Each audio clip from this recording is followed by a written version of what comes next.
What is going on, everybody? Back at you again with another edition of Move the Chains podcast with your man and the host of this hour, Sam McIntyre. I got a lot of things I want to hit on today. I want to touch on the Jets-Vikings early game yesterday. I did not watch most of it, but I did hear about it. I want to get my takes on that. And then I also wanted to talk about the Steelers-Cowboys game. Iconic game. You think of branding. You think of the biggest brands in football. That game had it all. I wanted to touch on that. So, my first reaction to Jets-Vikings was, wow, the Jets are just, they can't get out of their own fucking way. And I was thinking about this morning, watching Aaron Rodgers. He had 3 picks yesterday. Uncharacteristic of Aaron. He's always taking care of the football. The Jets are perplexing to me. What are we doing? And I laughed at this morning. I'm hearing, oh, Robert Saleh, he's a bump. You know what? Robert Saleh's defense was in that game all game yesterday. It shut down one of the best offenses in football. And one of the best teams in football in the Vikings, who played the Niners, who were in the Super Bowl last year. They should have won it, by the way. Whatever. They slacked them at home. And then they played the Texans at home, who I think in the AFC are probably right there with Kansas City or Buffalo, one of those that could get to the playoffs and maybe go on a deep run. The way that their team's playing. Shellacked them both. I can't figure out with the Jets. Why are you not running the football? What are we doing? I mean, you got Breece Hall and you got Braylon Allen who went to UW, and you're 32nd in the league in rushing? What are we doing? Your offensive line's better than it was last year. And here's the funny stat. They scored 93 points. The same with Zach Wilson. Last year, Mr. Milf Wow.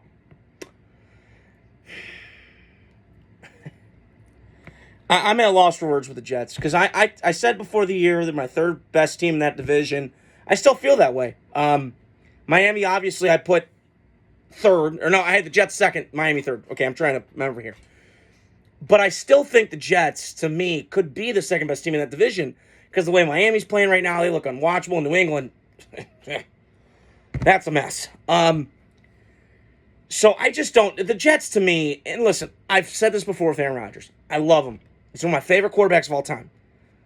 But we can be honest now. He's kind of a weird dude. He's got some Kyler Murray vibes. And I'll get to him in a second because I'm not very happy with Kyler Murray and what that stunt was yesterday after he played the Niners. But I'll get to that in a second.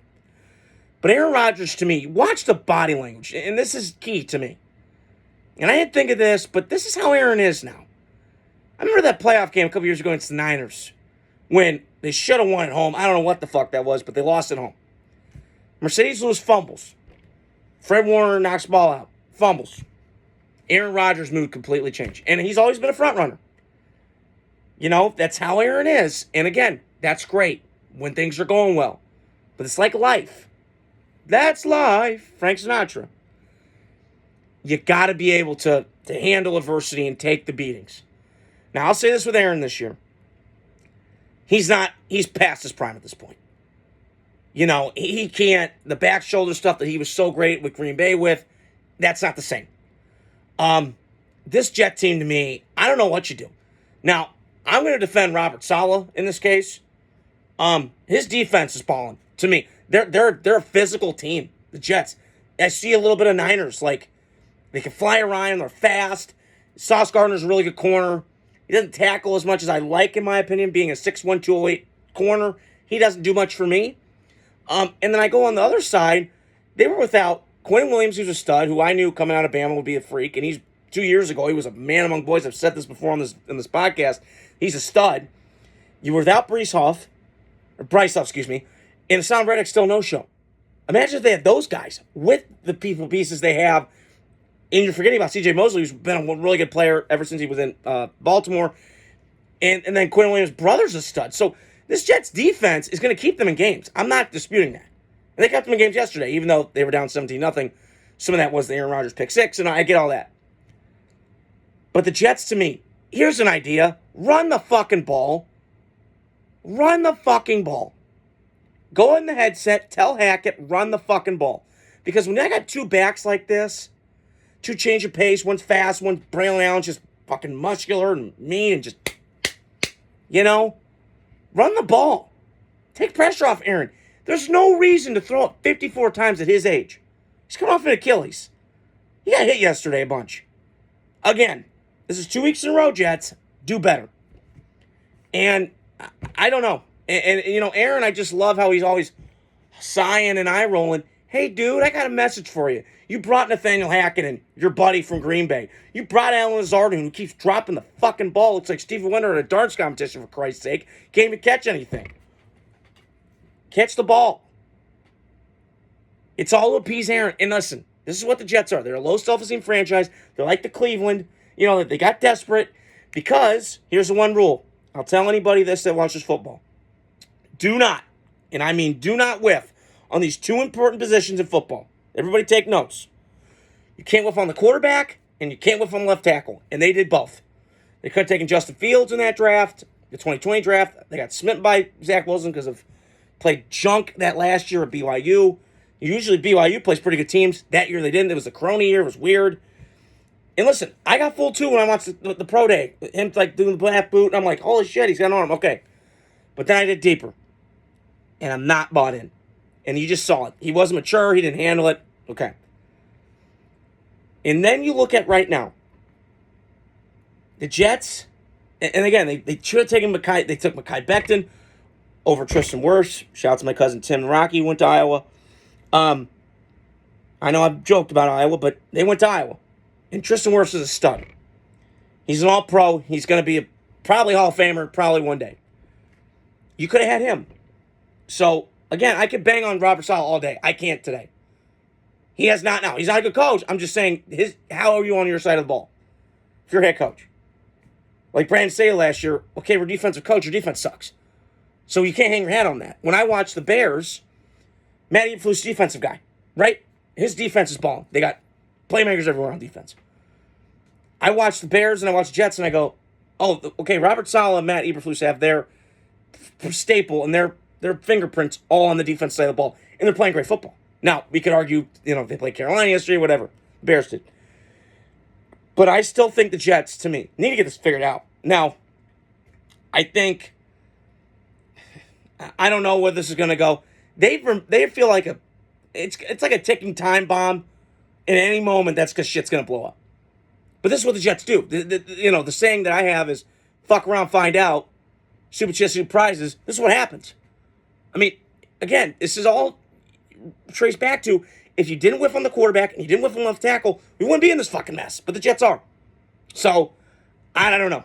But on the flip side to the Vikings, I was thinking about this the other day, like, who wins, who represents the NFC? It's kind of wide open to me. I still contend there's 3 teams, because every year there's 7 teams in the playoffs, AFC and NFC. I know it's early, but right now, Minnesota, to me, could represent the NFC. I'm not saying they're going to win a Super Bowl. I'm saying in that conference right now, the way they're playing, that defense, listen, Sammy Darnold, I love you, Sammy. You struggled yesterday. No fault of your own. That Jets defense is for real. Like, we could bang on, the Jets and their problems, which I just highlighted. That defense with the Jets balled yesterday. They were in that game. And I think the Jets defense throughout the season is going to keep keeping Aaron Rodgers in the games. But you got to do some changes on offense, Jets. Good God. And that Hackett, that's all the mess. But back to Minnesota. I still think Minnesota, to me, is the best team in that division. And I know Detroit is. And I'm not trying to pick on him. Mike Kesnick, I love you, bro. The Lions are still my team. And I would go Detroit. Green Bay's, I keep forgetting about Green Bay. Good God, Green Bay's right there. So for right now, I would still put 3 teams in the NFC North in the playoffs. Now, could Chicago, maybe? I don't know. I still got to see more. Call me when they play Green Bay. Call me when they play Minnesota. Call me when they play Detroit a couple times. That's what I'm going to see. Excuse me, that's when I'm going to see it. So, Minnesota, congrats to them. That was one on their defense, by the way, yesterday, which I can't, I'm blown away.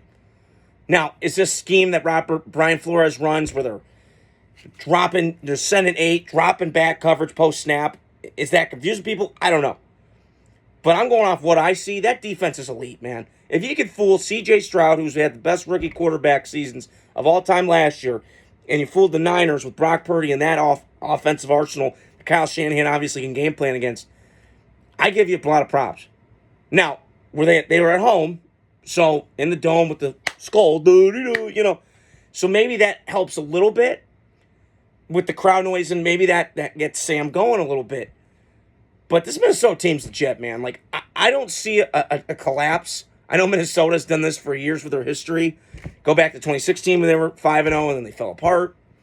But I feel like this is different. And I don't know how far they go in the playoffs. But Minnesota is a team for me that I got my eye out on. I really love their coaching staff. Brian Flores, listen, we know what happened in Miami with Tua. But if I'm a coach, and I said this a couple years ago with the Raiders, like, I don't know why we're not going after Flores. I'm sitting there in my head going, well, what? Yes. Okay, give me a minute. But I do think that Miami, and what happened with Flores in Miami, was not good. I was kind of disgusted by it. But I think this Minnesota team is really good. The other thing I wanted to get to, and I'm sorry for the disruption that I had. My dog is getting older. I will say this. I didn't watch the Steeler game last night, and I apologize to you guys because I know I keep you guys updated. But I will say this with Steelers Cowboys, two iconic franchises. Hey Pittsburgh, what the fuck are we doing? You know, I'm getting really tired of Mike Tomlin. And I hate calling people's jobs. I've said this for 5 weeks now. Fire him. It's time to go. Things change. Times change. How many more years are we going to hear this offensive line? They can't run the football. And I want you guys to think about this for a second. They had 97 yards last night of offense. How? Najee Harris, George Pickens, Pat Freiermuth, all his star power. And your offensive line, like I said, it's not great, but it's okay. And you couldn't get that going last night? This was prime for you to kick Dallas' ass at home. They're without Micah Parsons, without DeMarcus Lawrence, excuse me. Dak sucked last night. Now, to Dak's credit, he's grown up, he's mature, he's buttoned up. He kind of just weathered the storm. Nothing was phased him. He's not Aaron Rodgers where he turns his fucking mood every he throws a pick. Ugh. Idiot. He reminds me of Favre a little bit, Prescott, in the sense that he just doesn't care what the scoreboard is. He doesn't give a shit. I'm just going to play. And I love that about Dak. Is he flawed? No question about it. I wouldn't have paid him the money, but it is what it is. But I'm watching last night with Pittsburgh. They are a flip phone in a digital age. They really are. You know, I can't figure out with Pittsburgh. Arthur Smith got Ryan Tannehill a Pro Bowl and got to the number one seed. And now, what are we doing? And Pittsburgh needs to change their culture tomorrow. Listen, their greatest strength is their weakness right now. They're tough. They're physical. They're Pittsburgh. I get all that. And that's great and all. But when I hear Mike Tomlin say standard, you know what your standard is, Mike Tomlin? To suck. Because you're not what the Pittsburgh Steelers, they are known for Super Bowls. Damn it. You have not been to a Super Bowl since 2011 when I was in 8th grade. That is embarrassing. And you had Big Ben, you had all this talent, and you couldn't get over the hump. You lost to Tim fucking Tebow, Mr. Jesus. You lost to him in Denver, which I still can't believe you did. You lost to Blake Bortles at home and Baker Mayfield at home. You know, by the way, in both those games, you were outscored 50-0.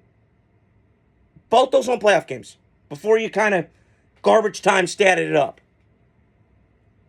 I'm done. Mike Tomlin's got to go. To me, listen, this probably is not going to happen because Pittsburgh is so loyal. Oh, my God.